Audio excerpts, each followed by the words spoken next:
Bienvenidos todos a Audio Lectura Cristiana.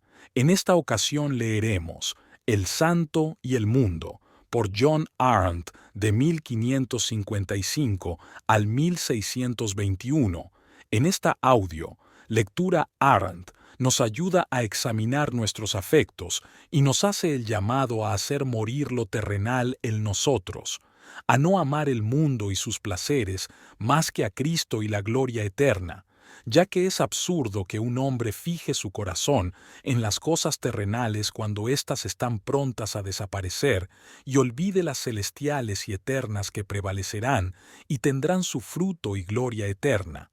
El amor al mundo no pertenece a la nueva criatura, sino al viejo hombre, dice Arndt. Amados hermanos, acompáñenos a meditar en esta audiolectura. Esperamos les sea de gran bendición y edificación. Dicho esto, amados hermanos, comencemos. Ya conocéis la gracia de nuestro Señor Jesucristo, que por amor a vosotros se hizo pobre, siendo rico, para que vosotros con su pobreza fueseis enriquecidos. Segunda de Corintios 8:9. Se te exige, oh hombre, que mueras a ti mismo, a tu pecado y al mundo, y que lleves una vida santa e inofensiva, según el Evangelio de Jesucristo. Esto no lo debes hacer con miras a merecer nada de las manos de Dios, sino por un principio de amor a aquel que lo hizo todo por ti y lo mereció todo, y murió para salvarte. Segundo, no os engañéis. Es preciso amar a Jesús no de palabra ni de lengua, sino con hechos y en verdad. Si alguno me ama, guardará mi palabra. Primera de Juan, a Torre 23. Y así dice San Juan. Este es el amor a Dios, que guardemos sus mandamientos, y sus mandamientos no son gravosos. Primera de Juan 5:3. Y el Salvador dice también, mi yugo es suave y ligera mi carga. Mateo 11:30. En efecto, para quien ama a Cristo con todo su corazón, no puede menos que ser fácil sacrificar los placeres que proporcionan las vanidades terrenas y hacer lo que es bueno sin restricciones. El amor hace que toda carga que Jesús nos impone sea ligera, mientras que para quien está desprovisto de este principio celestial, todo acto que exige el deber le resulta penoso y opresivo. Para él, todo ejercicio religioso es penoso y laborioso. En cambio, el que ama sinceramente al Señor Jesucristo no considera que la muerte misma sea terrible si se somete a ella por causa de él. Por eso dice el apóstol, a vosotros os es concedido a causa de Cristo, no solo creer en Él, sino también padecer por Él. Filipenses 1:29. Es más, dar la vida misma cuando se nos pide ese sacrificio. Tercero, para confirmar tu fe, considera el ejemplo de Moisés, el cual, por la fe, hecho ya grande, rehusó llamarse hijo de la hija de Faraón, escogiendo antes ser maltratado con el pueblo de Dios que gozar de los deleites temporales del pecado, teniendo por mayores riquezas el vituperio de Cristo que los tesoros de los egipcios. Hebreos 11:24 al 26. Cuarto, considera a Daniel, quien rehusó los lujos de una corte y deseó ser alimentado con legumbres y agua, resolviendo no contaminarse con la porción de la comida del rey, ni con el vino que él bebía. Daniel 1:8 al 12. Él despreció los placeres de Babilonia para poder alcanzar la sabiduría que es de lo alto. Santiago 3:17, que mora solamente en un corazón preservado puro de las contaminaciones de un mundo impío. Así que, si deseas que Cristo, la sabiduría eterna, entre en tu alma, debes aborrecer los placeres del pecado.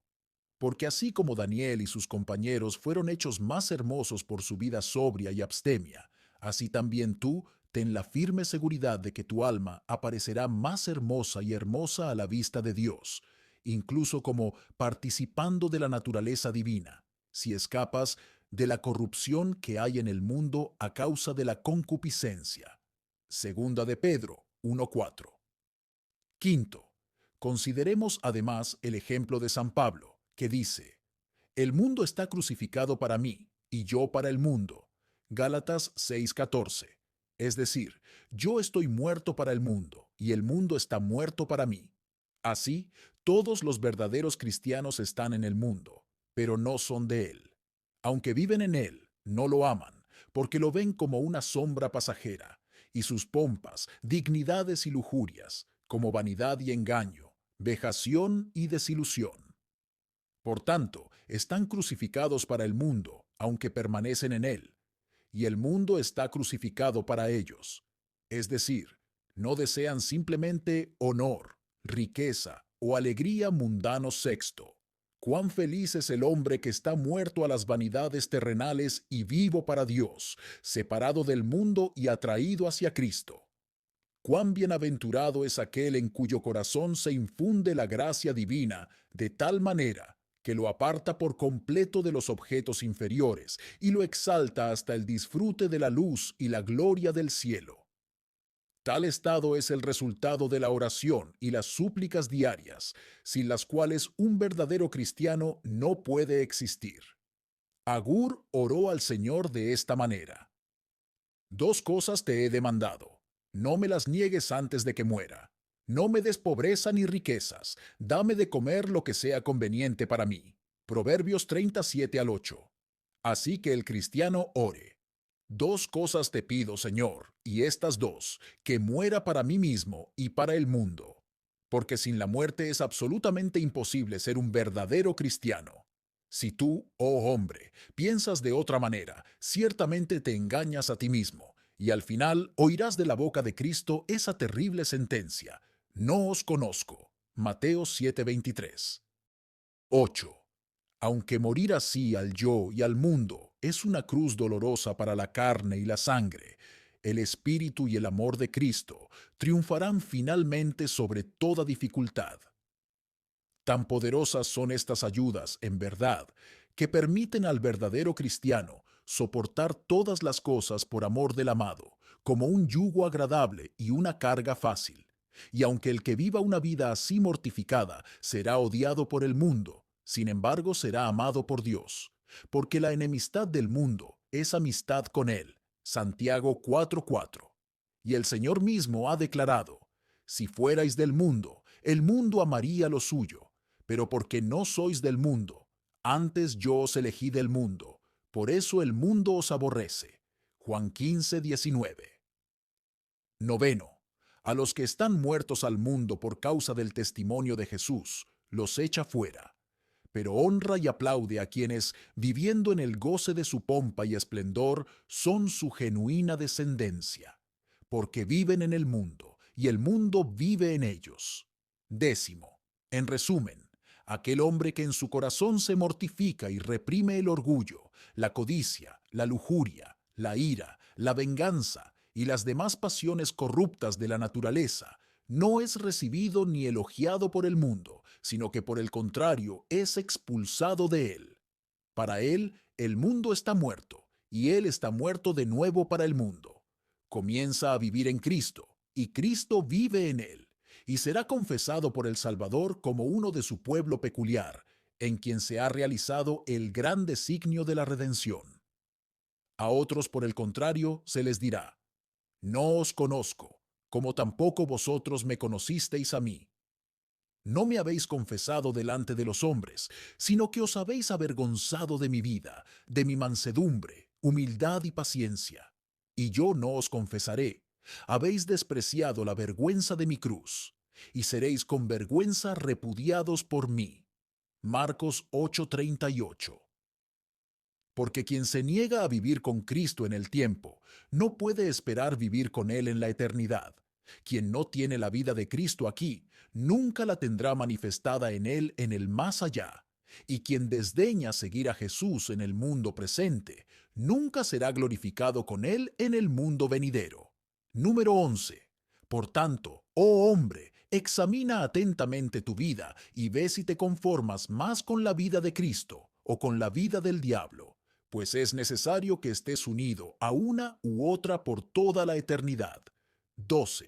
Si estás muerto a ti mismo y a tus deseos depravados dentro de ti, no te resultará difícil morir al mundo y a sus vanas seducciones que están fuera de ti.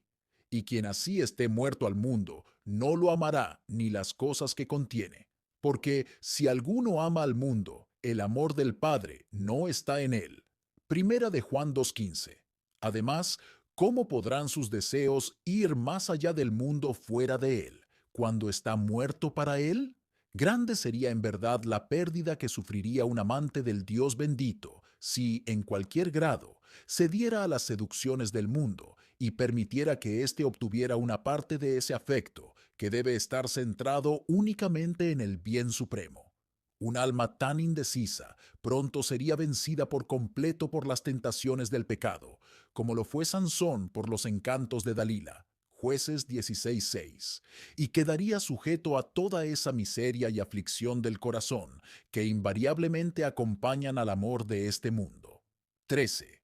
El amor del mundo no pertenece a la nueva criatura, sino a la vieja, pues el mundo no tiene nada que dar sino honor y vanagloria, riquezas, placeres y deseos carnales. En todo esto se deleita el viejo hombre. El hombre nuevo, en cambio, no tiene paz sino en Cristo, que es su honor y gloria, sus riquezas y su cielo. 14. Y como no se puede concebir nada más grande o más exaltado que la imagen de Dios renovada en Cristo Jesús, así debe ser nuestra única preocupación y cuidado el hacernos partícipes de este exaltado honor, recordando las palabras de Tauler. ¿Qué hombre que esté dotado de razón puede dudar ni por un momento de que Dios puede alegrar y deleitar infinitamente más el corazón de lo que la criatura corrupta e indigente es capaz de hacerlo? 15. Además de esto, las Escrituras nos aseguran que el hombre no fue creado para el mundo, sino el mundo para el hombre.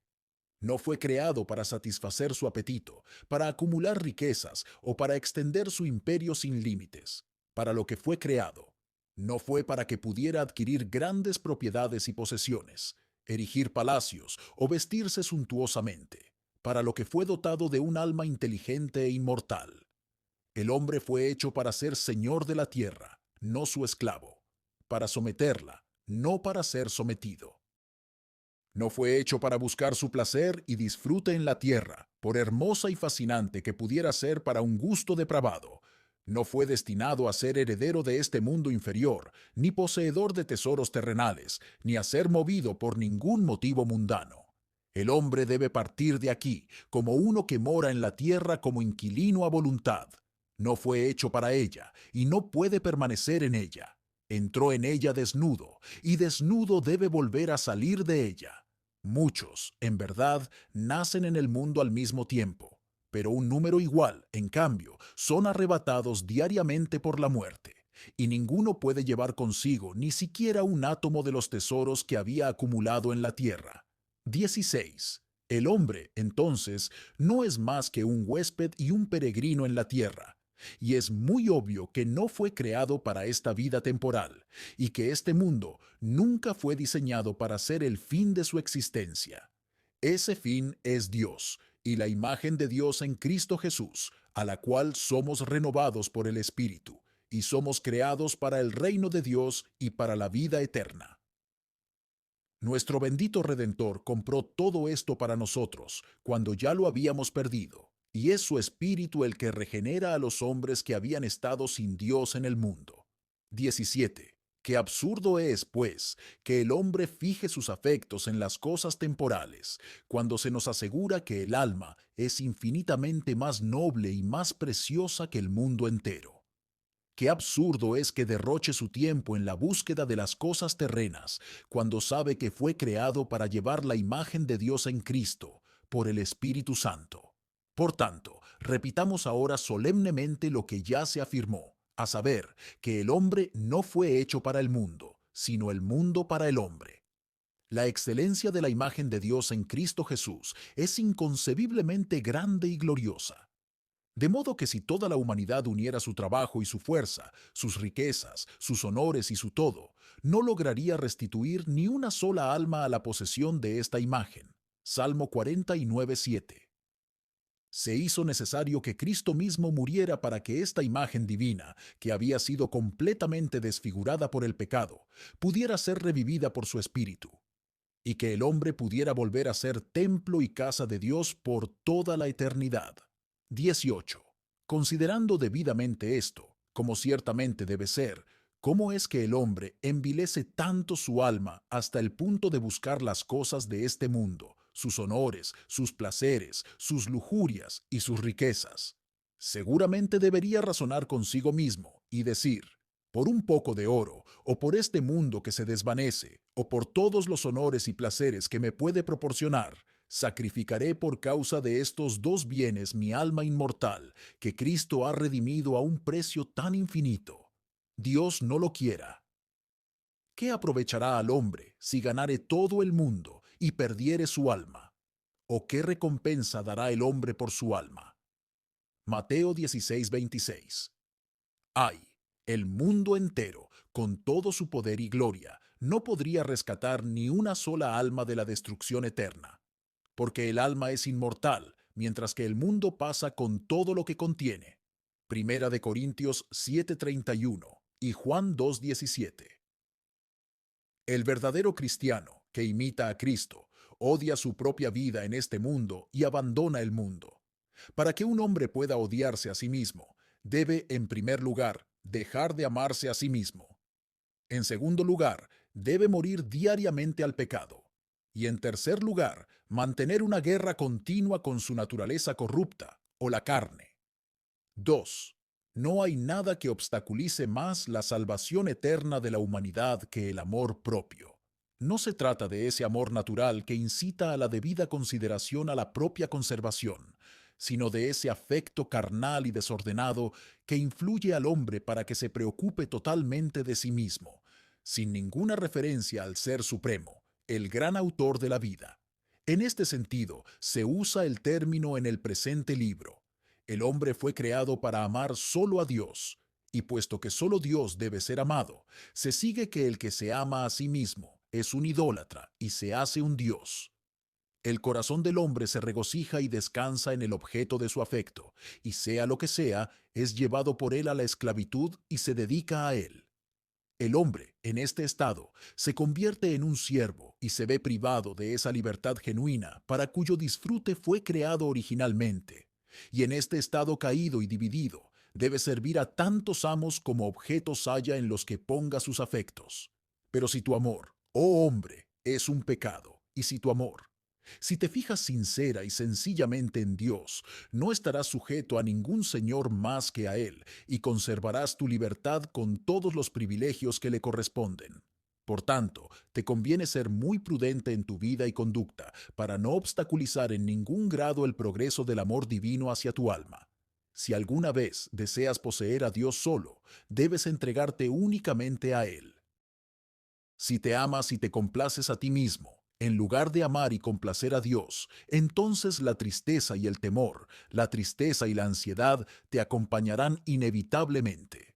Mientras que si te entregas completamente a Dios, adhiriéndote a Él y deleitándote solo en Él, entonces Él nunca te dejará ni te abandonará, sino que eliminará con su amable presencia todo temor y ansiedad de tu mente. Por otra parte, quien se busca a sí mismo en todas las situaciones y en todas las circunstancias, y que incesantemente persigue el beneficio, la alabanza y la lujuria, nunca podrá alcanzar la serenidad y la paz de espíritu, porque siempre habrá alguna circunstancia que contradiga sus deseos y perturbe su descanso. Por tanto, nunca cedas a la creencia de que un aumento de fama, riqueza u honor en este mundo es siempre bueno y provechoso para ti, cuando por el contrario, un desprecio justo de todos esos objetos transitorios, más aún, una extirpación total de nuestro amor por ellos, traería consigo una bendición y una ventaja infinitas. 3. Así pues, como las cosas de esta vida, como la alabanza, las riquezas y los placeres, son frágiles y pasan con el mundo que las provee, mientras que, por otra parte, el amor de Dios dura para siempre. Es evidente que ninguna satisfacción puede ser duradera si está fundada en el amor de sí mismo y de los objetos terrenos. Tal paz se interrumpiría por cualquier circunstancia trivial que ocurriera. Mientras que, cuando el ánimo está firmemente puesto en Dios y en su amor, no puede dejar de conservarse en perfecta paz y perpetua serenidad en medio de todos los cambios de esta vida. Abandónalo, pues, todo, y por la fe, lo recuperarás todo de nuevo. Porque el amante de sí mismo y del mundo nunca puede encontrar al Dios bendito. 4. El amor propio desordenado es engendrado por el mundo, no por Dios. Es terreno y enemigo principal de la sabiduría que es de lo alto. Santiago 3:17. Esta sabiduría no busca la alabanza ni el aplauso de los hombres, y aunque en sí misma es una perla de gran precio, sin embargo, no se presenta con otra recomendación que su propia sencillez innata es poco apreciada en el mundo y con pocas excepciones es completamente descuidada y olvidada. Y aunque hay muchos que se jactan de esta sabiduría, sin embargo, la joya se esconde a todos los que no desean aplicarla en su práctica. Si por lo tanto deseas poseerla, oh hombre, deja a un lado toda esa sabiduría humana que se envanece. Primera de Corintios 8:1, junto con tu amor propio y tu autoaplauso, y entonces cambiarás tu sabiduría terrenal, que el mundo admira, por la que es celestial y divina. Entonces, en lugar de la sabiduría de este mundo, que por su naturaleza es elevada y busca el aplauso de los hombres, serás puesto en posesión de una sabiduría que, lejos de atraer la atención del mundo, es despreciada y rechazada por él, pero que, sin embargo, es de origen divino y de continuidad eterna. 5. Es imposible amar a Dios hasta que te aborrezcas a ti mismo, es decir, hasta que estés profundamente disgustado contigo mismo y con tus pecados, hasta que tu propia naturaleza carnal sea crucificada, junto con las malas inclinaciones de tu propia voluntad. Porque cuanto más se esfuerza el hombre por amar a Dios, más se esfuerza por dominar las concupiscencias de la carne y sus apetitos sensuales. Y cuanto más se aparta de sí mismo y del amor propio, por el poder del Espíritu de Dios, más se acerca, por la fe, a Dios y a su divino amor. Porque así como la paz interior depende de la libertad de los deseos de las cosas de este mundo, así también, una vez que esta paz se establece en el alma y el corazón se ha desprendido de los lazos que lo ataban a la criatura, regresa libremente a Dios y descansa solo en Él. Ahora bien, quien sinceramente está dispuesto a negarse a sí mismo, debe seguir no su propia voluntad, sino la voluntad de Cristo, quien ha declarado: Yo soy el camino, la verdad y la vida. Juan 14:6. Como si dijera: sin camino nadie camina, sin la verdad nada se sabe, y sin vida nadie vive. Por tanto, mírame a mí, que soy el camino en el que es tu deber caminar, la verdad en la que estás llamado a creer y la vida en la que estás obligado a vivir. Yo soy el camino infalible, la verdad infalible y la vida eterna. El camino a la inmortalidad es por mis méritos. La verdad misma está en mi palabra, y la vida es por la eficacia de mi muerte. Y por tanto, si continúas en el camino, la verdad te guiará a la vida eterna. Si no quieres extraviarte, sígueme. Si quieres conocer la verdad, cree en mí. Y si quieres poseer la vida eterna, confía enteramente en mí, que por ti sufrí la muerte de cruz. 7. ¿Cuál es, en efecto, el camino seguro, la verdad infalible y la vida eterna? ¿Cuál es el camino, la verdad y la vida que son más excelentes que todos los demás? Seguramente no hay otro camino que los santos y preciosos méritos de Cristo, ninguna verdad, sino su palabra eterna, ninguna vida, sino una bienaventurada inmortalidad en el cielo. Si pues, oh cristiano, deseas ser elevado al cielo con Cristo Jesús, cree en Él aquí y sigue los pasos de su humildad. Este es el camino seguro hacia la gloria eterna. Si quieres escapar de las trampas del mundo, aférrate a su palabra por la fe y sigue el ejemplo que Él te ha dejado para que lo imites, porque esta es la verdad infalible. Y si quieres vivir con Cristo, entonces muere con Él y en Él al pecado, y conviértete en una nueva criatura, porque esta es la vida. Así, Cristo es el camino, la verdad y la vida, y lo es tanto por su ejemplo como por sus méritos. 8. Sed imitadores de Dios como hijos amados. Efesios 5:1. Trabajemos y esforcémonos por lograr una sola cosa, que nuestra vida se asemeje a la de Cristo. Si no hubiera nada más que pudiera confundir al falso cristiano, el ejemplo de Cristo podría hacerlo de manera eficaz y abundante. Cuando consideramos que Cristo nuestro Señor pasó su vida en dolor y pena, deberíamos avergonzarnos de pasar nuestra vida en comodidades y placeres. Si el soldado olvida su propia comodidad y bienestar cuando ve a su capitán pelear hasta la muerte, buscarás tú placeres y honores mundanos cuando tu príncipe fue tratado tan ignominiosamente y por tu causa clavado en la cruz.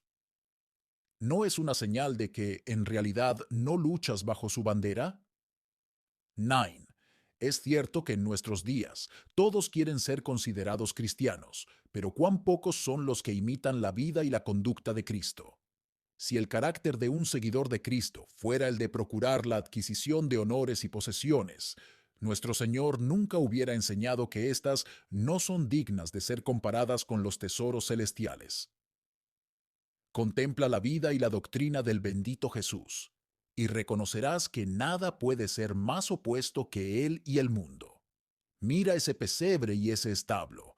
¿No evidencian con fuerza un desprecio por las cosas mundanas? ¿Y el ejemplo de Cristo te llevará a errar del camino recto?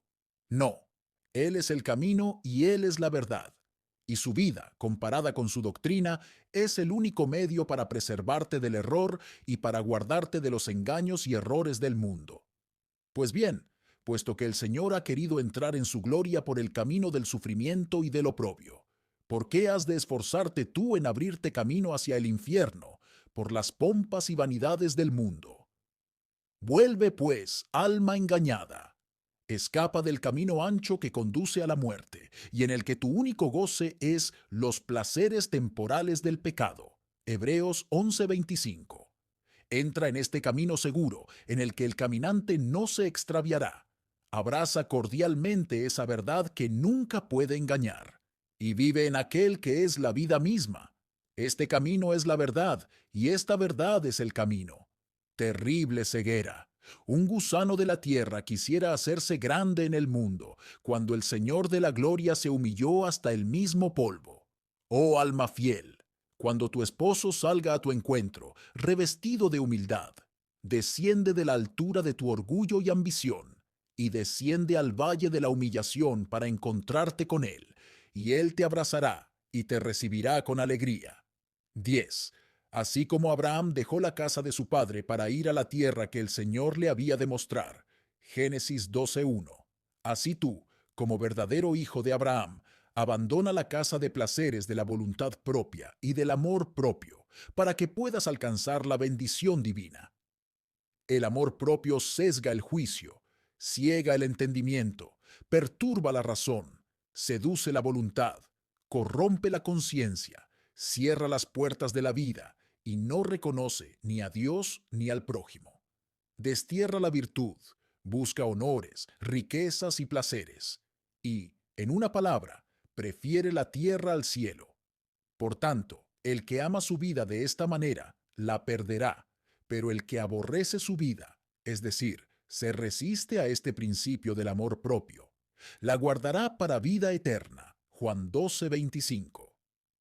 El amor propio es la raíz de la impenitencia y la causa de la condenación.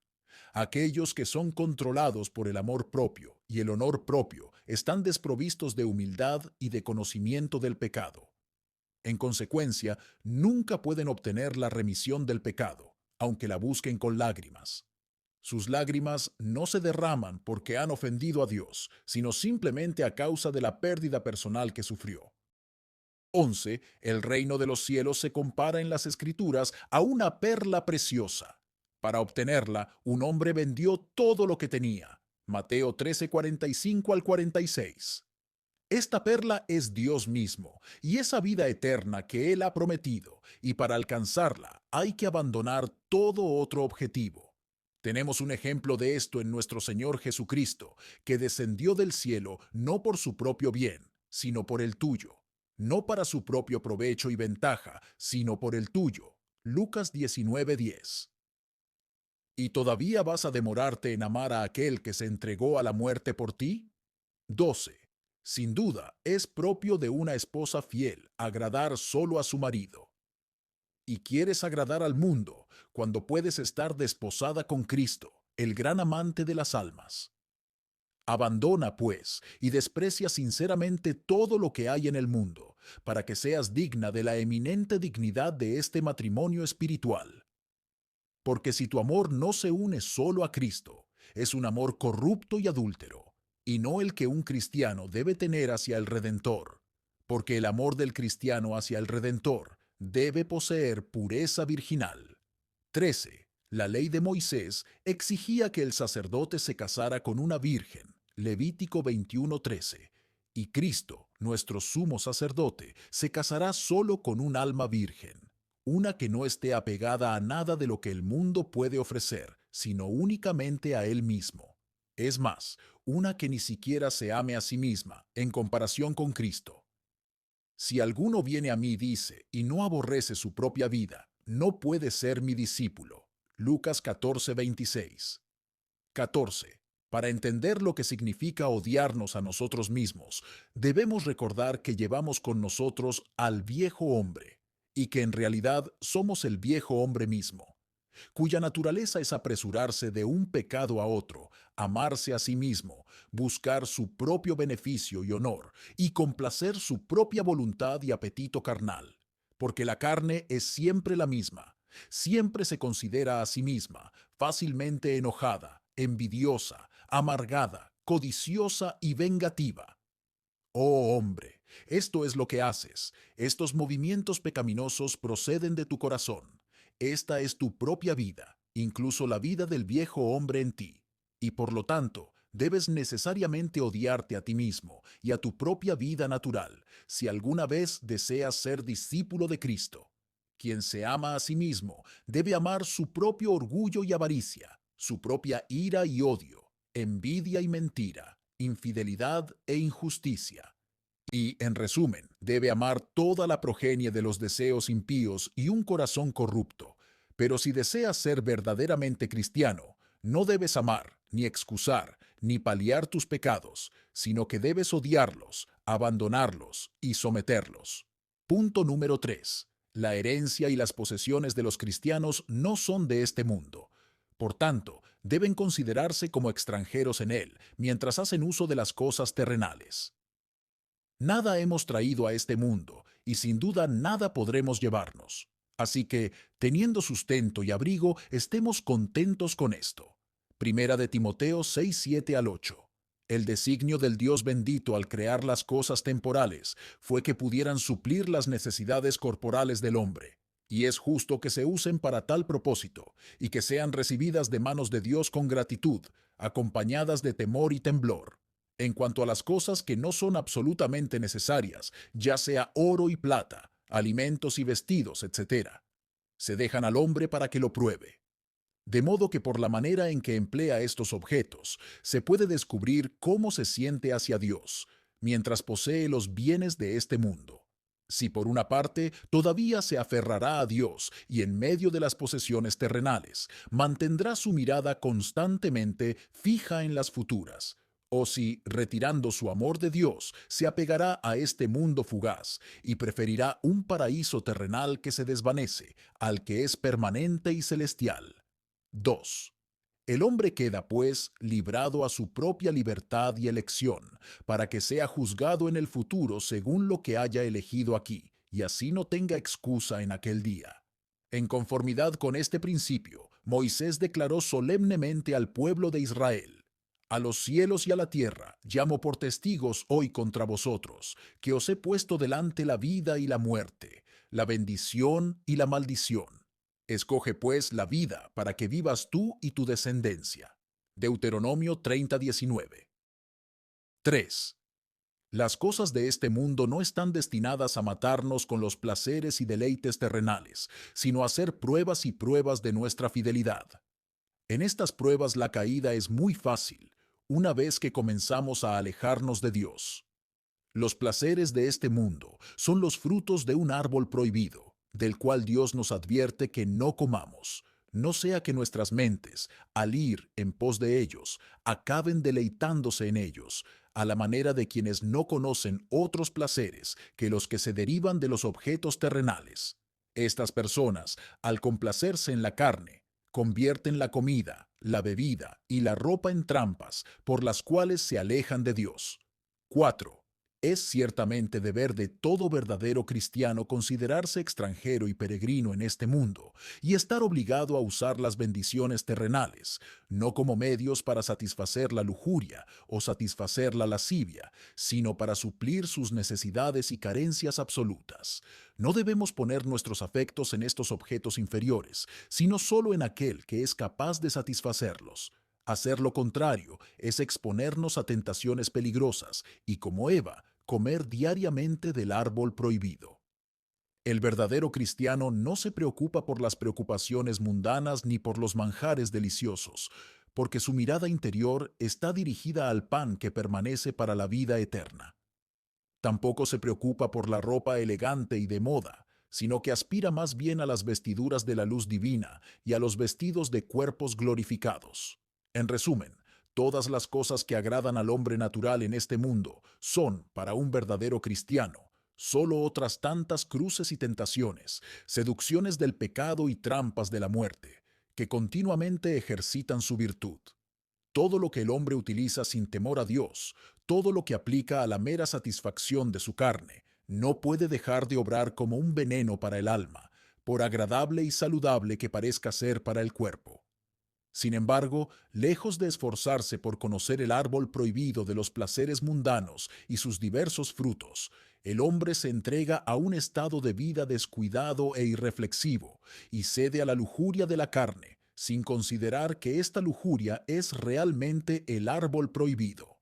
Quinto, el cristiano, por otra parte, huese a todas las cosas en el temor de Dios, como un extraño y peregrino en la tierra.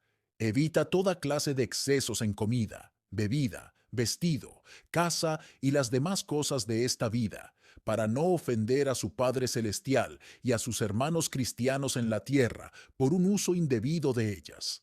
No se atreve a mirar el árbol prohibido, para no caer en la trampa, sino que con los ojos de la fe contempla con firmeza la futura felicidad del alma y por amor a esta felicidad, se niega a ceder a los deseos de la naturaleza corrupta. ¿De qué le sirve al cuerpo nadar en este mundo en lujurias y placeres, si después de un corto período debe ser devorado por gusanos y despojado de todos sus goces? Desnudo, dice Job, salí del vientre de mi madre, y desnudo volveré allá. Job 1:21. Traemos al mundo un cuerpo desnudo y enfermo, pobre e indigente, y aun esto es el botín de la muerte, porque cuando salimos de este mundo lo dejamos atrás para siempre. 6. Todo lo que disfrutamos desde el momento de nuestro nacimiento hasta el período de nuestra disolución es todo pan de misericordia y aflicción, y está destinado a suplir las necesidades básicas de esta vida mortal. Al acercarse la muerte, todo nos es arrebatado nuevamente, y salimos de este mundo más pobres que cuando entramos en él. Cuando el hombre entra en el mundo, trae consigo la vida y un cuerpo, y encuentra el alojamiento, el alimento y la bebida necesarios provistos para él. Pero después de existir un corto tiempo, en un momento se ve privado de todo, y deja atrás incluso su cuerpo y su vida. Considera, entonces, oh hombre, si puede haber algo más miserable y desdichado, más desnudo y miserable que el hombre cuando muere, si no está revestido de la justicia de Cristo y enriquecido en su Dios. 7. Por tanto, como somos peregrinos y extranjeros en este mundo, y la hora de la disolución debe dejarnos atrás todo goce terrenal, dejemos al menos de cargar nuestras almas con cosas que no podemos sacar de este mundo y cuyo uso está restringido solo a esta vida. No es una especie de locura acumular riquezas para un cuerpo frágil, para un cuerpo que debemos dejar atrás y que no puede disfrutar de riquezas en el más allá. Lucas 12:20 al 21. Ignoramos que hay otro mundo mejor, otro cuerpo y otra vida, y que cualquiera que sea nuestra apariencia a los ojos de los hombres, a los ojos de Dios somos solo extranjeros y peregrinos en la tierra. Sois, dice el Señor, extranjeros y peregrinos para mí, es decir, ante mis ojos, aunque no os acordéis de ello. 8. Si pues somos extranjeros y peregrinos, se sigue que nuestro país y nuestro hogar deben estar en otra parte. Esto nos resultará más evidente si comparamos el tiempo con la eternidad, el mundo visible con el invisible, el tabernáculo terrenal con el celestial, y las cosas frágiles y perecederas con las que son duraderas y eternas. Tal comparación nos proporcionará una visión adecuada del tiempo y la eternidad, y nos llevará a contemplar con los ojos de la fe cosas que permanecen totalmente desconocidas para la multitud irreflexiva. Es por falta de esta consideración que tantos se vuelven laxos y desordenados en sus modales, se revuelcan en el fango de los placeres terrenales y se ahogan en la avaricia y las preocupaciones mundanas. Es por falta de esta reflexión que la mayor parte de la humanidad, por muy aguda y astuta que sea en las actividades de este mundo, es ciega e insensible a las preocupaciones del alma inmortal. Se apegan tanto a esta vida que la estiman como la más deliciosa, la mejor y la más noble de todas. Mientras que el verdadero cristiano, por el contrario, la considera un exilio, un valle de lágrimas, un lugar de miseria, una prisión profunda y oscura. 9. Por eso, los que aman este mundo y buscan en él su felicidad, no aventajan ni siquiera en sabiduría ni en inteligencia a la creación animal, y tal como viven, mueren como las bestias. Salmo 49, 12 al 20. Son totalmente ciegos en lo que se refiere al hombre interior, ni siquiera piensan en las cosas celestiales y eternas. Nunca se regocijan en Dios, sino solo en los bajos y sórdidos placeres que ofrece este mundo. Buscan su descanso y su goce en las cosas terrenales, y habiendo obtenido su objeto después de mucho trabajo y fatiga, se sientan tranquilamente y se felicitan por sus posesiones. Miserables, miserables hombres, ciegos e insensibles a las tremendas preocupaciones de su salvación eterna. Aquí yacen contentos en las tinieblas de la ignorancia, para luego pasar a las de la muerte y la condenación. Lucas 1:79. Para conocer mejor la naturaleza de nuestra peregrinación aquí, debemos considerar incesantemente el ejemplo que nos dejó el Redentor y seguirlo fervientemente tanto en su vida como en su doctrina. Él nos ha dado un modelo infalible de santidad universal. Él es nuestro capitán y nuestro guía. Y a su vida y a sus costumbres, nuestras vidas y nuestras costumbres deben conformarse. Ve, pues, y míralo a Él, quien siendo el más grande de todos los hombres, eligió voluntariamente esa vida en la que nada de grandeza parecía. Una vida de mezquindad, pobreza y desprecio del honor, de la riqueza y del placer, la triple deidad de este mundo. Todas estas cosas a las que el mundo ofrece sacrificios, el Señor las despreció, porque Él mismo dijo, no tenía donde reclinar la cabeza. Véase Mateo 8:20. 11. Tal era también el carácter de David, quien antes de su exaltación al trono era pobre y despreciado, y cuando fue creado rey, consideró que todo su esplendor real era nada comparado con la vida eterna y el reino de Dios al que había sido llamado. Cuán amables son tus moradas, oh Jehová de los ejércitos. Anhela mi alma y aún desea con ansias los atrios de Jehová. Mi corazón y mi carne anhelan al Dios vivo. Mejor es un día en tus atrios que mil. Salmo 84. Como si dijera, yo poseo un reino y un pueblo sujeto a mis caminos. Poseo palacios reales y la fortaleza de Sión. Pero ¿qué es todo esto en comparación con tu morada, oh Jehová de los ejércitos? Así también Job halló consuelo en su Redentor. Job 19, 19, 25. 12. Ni Pedro, ni Pablo, ni ninguno de los apóstoles buscaron las riquezas de esta vida, sino que dirigieron su atención a las que estaban guardadas en otro mundo mejor. Por eso abrazaron libremente la vida despreciada de Cristo, andando en su caridad, humildad y paciencia, despreciando la tierra y triunfando sobre el mundo, sus trampas y sus seducciones. Oraron por quienes los maldecían. Dieron gracias a quienes los reprochaban, bendijeron a quienes los injuriaban. Primera de Corintios 4:12.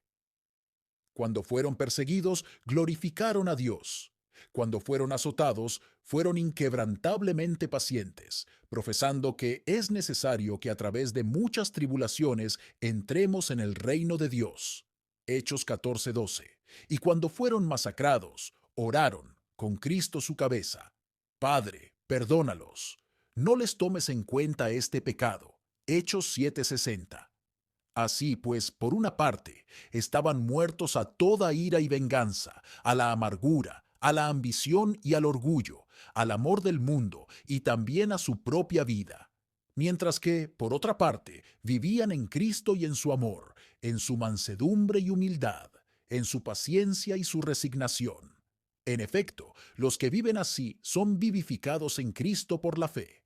13. Para un amante del mundo, esta excelente manera de vivir es desconocida, porque en lo que respecta a los que no viven en Cristo, ni saben que la verdad está en Él, estos todavía están muertos en sus pecados, muertos en la ira y el odio, en la envidia y la avaricia, en el orgullo y la venganza.